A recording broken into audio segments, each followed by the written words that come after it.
So, welcome to problem solving series on GATE Physics 2025 and this is problem number 21. Okay. तो यहाँ पे हम लोग को क्या पूछा जा रहा है कि हम लोग को एक फंक्शन दिया गया है f of z equals to 1 upon z square z minus 2 cubed. z यहाँ पे एक कॉम्प्लेक्स वेरिएबल है and we are being asked that what is the residue of f at 0 and what is the residue of f at 2. Fine, this is the question and there are 4 options given as it is. So this is a problem basically from residue calculus of complex numbers. तो इस problem को समझने के लिए हम लोग को residue theorem के बारे में थोड़ा सा समझना पड़ेगा. ठीक है. और residue I mean we do not exactly require the notion of the residue theorem but the definition and the concept of what a residue of a given analytic function is typically. Fine. So residue को समझने के लिए हम लोग को समझना पड़ेगा कि लॉरेंट सीरीज़ क्या होता है. तो इस लेक्चर ये थोड़ा सा हल्का सा बड़ा होगा क्योंकि मैं इसमें जितना डिटेल्स हो सके उतना डिटेल्स देने की कोशिश करूँगा ताकि ये वीडियो देख के एक एनफ सा आइडिया बन जाए कि रेसिड्यू का कॉन्सेप्ट क्या है. ठीक है. तो basically given an analytic function या फिर होलोमॉर्फिक फंक्शन मतलब basically differentiable function on an open set. ठीक है. So given an analytic function और holomorphic function f of z on the disk of radius r, on the open disk of radius r. ठीक है. with so the distance between z and z naught is greater than 0. that means I am assuming that z is not exactly equal to z naught. ठीक है. तो what we are doing typically is we are considering an open disk with center at z naught and we are choosing a point z which is not exactly equal to z naught. ठीक है. so with the Lorentz series, so Lorentz series क्या होता है basically? Lorentz series is a power series expansion of f of z जिसमें हम लोग के पास negative एक्सपोनेंशियल्स और पॉजिटिव एक्सपोनेंशियल्स दोनों होता है. ठीक है. तो the expansion looks some sort of like this. So b n divided by z minus Z naught to the power n plus summation a n z minus Z naught to the power n. Right. This is the Laurent series expansion of an analytic function in some given domain. Fine. तो यहाँ से हम लोग के पास एक idea आता है कि what are singularities. So singularities, you can think of singularities to be those points at which the function f is not defined in the domain. Okay, in the domain of definition or in the domain we are concerned about. Okay, layman terms में ऐसा समझ सकते हो. Okay, so अब singularities there are multiple ways to talk about singularities. Okay, for example अगर मैं सिर्फ इसी लॉरेंट सीरीज की बात करूँ तो इसके पास सिंगुलरिटी है z नॉट क्योंकि मैं यहाँ पे z नॉट डायरेक्टली f की जगह नहीं बिठा सकता. अगर मैं बिठा दूँ तो ये फंक्शन अनडिफाइंड हो जाएगा at z naught. Clear. An important thing to talk about is that these terms, the negative exponential terms, these are called the singular terms of the Lorentz series. Okay, and these are called the principal terms. Sorry, I guess these are called the analytic terms. Analytic part rather. Singular part and the analytic part. Got it? तो poles क्या होता है हम लोग को समझना पड़ेगा. Residue समझने के लिए हम लोग को समझना पड़ेगा what are poles. Okay. So if only a finite number of the coefficients bn are non zero. Okay. मेरा मतलब है कि जो सिंगुलर पार्ट है उसमें अगर सिर्फ finite number of non zero terms मेरे पास है. Okay, so if only a finite number of the coefficients bn are non-zero, then z naught is called a finite pole. Z naught is called a finite pole. Pole का एक और term है isolated singularity. Fine. Okay. And if the highest possible exponent of the singular part is n, okay. That is if bk is non-zero and bn is 0 for all n greater than k. समझ में आ रहा है मैं क्या बोलने की कोशिश कर रहा हूँ. Then we say Z naught is a pole of order n. ठीक है, फाइन, सॉरी ऑर्डर की, क्लियर। मतलब अगर सी यहाँ पे ये B1 B2 B3 करके बढ़ रहा है, राइट। सो सपोज एक कोएफिशिएंट है या बी के और उसके बाद सारे ज़ीरो है, तो जो बी के का जो कोरेस्पॉन्डिंग एक्सपोनेंट होगा z माइनस जेड नॉट का, वो होगा z minus Z naught to the power K, and that should be the largest negative exponent possible for the singular part. तो उसको हम लोग बोल देते हैं कि वो इस पोल का ऑर्डर है। अब अगर कोई पोल का ऑर्डर होता है 1, okay, a pole of order 1 is called a simple pole. A pole of order 1 is called a simple pole, ठीक है। If there are infinitely many bns, non-zero bns, then z naught is called an essential singularity,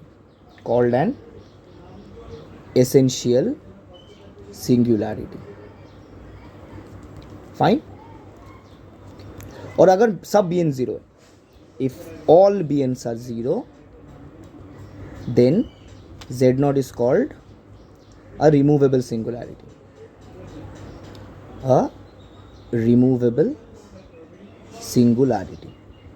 clear. तो ये basically हम लोग के पास है सिंगुलरिटीज़ के बारे में। अब रेसिड्यू क्या होता है, ठीक है। तो बेसिकली या so consider f z to be analytic on 0 less than mod of z minus z naught less than r with an isolated singularity, that is a pole with an isolated singularity at z naught with the Lorentz series expansion,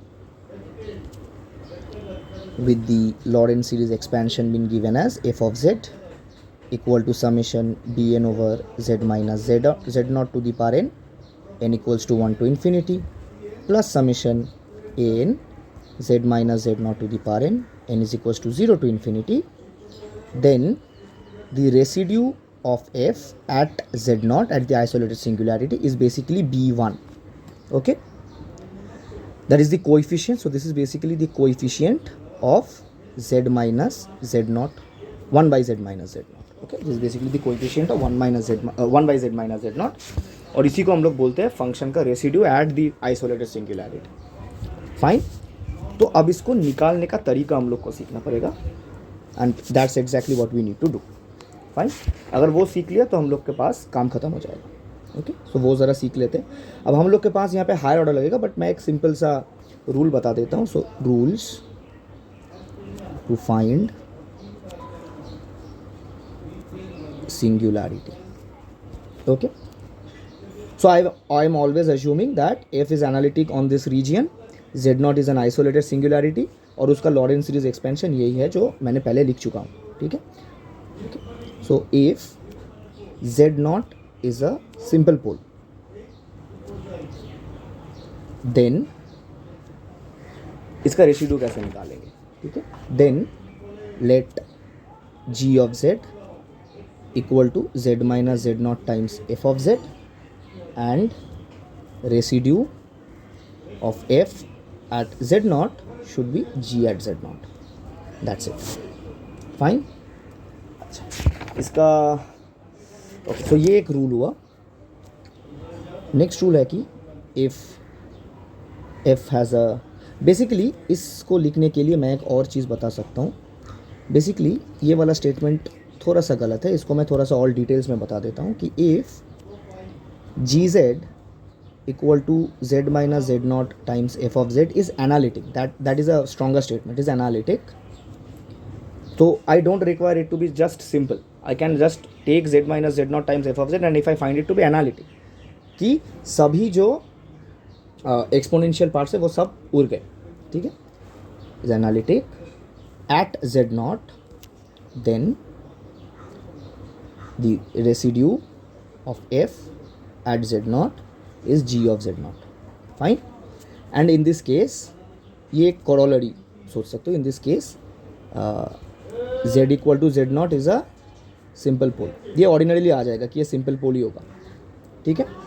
second है कि if f has a simple pole at z naught, then the residue of f at z naught is just the limit z tends to z naught, z minus z naught times f of z.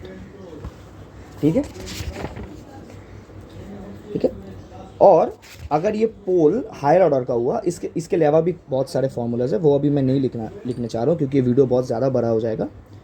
तो तीसरा जो मैं लिखना चाहता हूँ वो यही है कि if f of z has a pole z naught of order के देन लेट जी जेड. तो मैं वो हाईएस्ट ऑर्डर एक्सपोनेंट को एफ जेड के साथ मल्टीप्लाई कर दे रहा हूँ ताकि जी जेड में कोई नेगेटिव एक्सपोनेंट ना रहे. Right, because since it's of order k, it's the highest negative exponent present, then the residue of f at z naught is basically the k minus 1th derivative of g at z naught divided by k minus 1 factorial. Got it? Fine. तो हम लोग को बस इसी formula को repeatedly use करके हम लोग को बस वैल्यू निकालना है. That's it. फाइन. तो now let's come to the problem. Okay, so मैं फर्स्ट पेज, ये वाला पेज मैं रिमूव कर दे रहा हूँ. मुझे लगता है आप लोगों ने ये देख लिया होगा. तो करंट पेज. फाइन. राइट. अब मुझको क्या दिया गया? अब मुझको दिया गया F of Z is equal to 1/z² minus z minus 2 whole cube. तो I need to find the value of residue of F at 0. Right. ये मुझे निकालना है. जिसको निकालने में लिए क्या करूँगा? I will take g of z to be z² times f of z. Right. Then the residue of f at 0 should be the. So यहाँ पे k का वैल्यू कितना होगा? k is 2. So I will have to take g k minus 1th derivative. So the first derivative of g at 0 divided by 1 factorial. Right. बस यही करना है. अब g का फॉर्मूला कितना आ रहा है? सो g is basically 1/z minus 2 whole cube. Right. That is the formula for g. So the first derivative of g is basically minus 3 divided by z minus 2 to the power 4. Right. Therefore one second. So therefore the first derivative at the origin, or rather 0, should be minus 3 over 16. Right. And it's divided by 1 factorial. That's just 1. So minus 3 by 16 should be the first value. And I am seeing that only option C has it. You can just try and find out the second residue as well. But since हम लोग को पहले z equal to 0 का value निकालना था और z equal to 0 का first value minus 3 over 16 यहाँ पे लिखा है, तो यही होगा correct answer. Got it. You can just try and find the residue of f at 2. इसके लिए क्या करना पड़ेगा? तुमको जी जेड लेना पड़ेगा, z minus 2 whole cube f of z, and then apply whatever I did. Fine.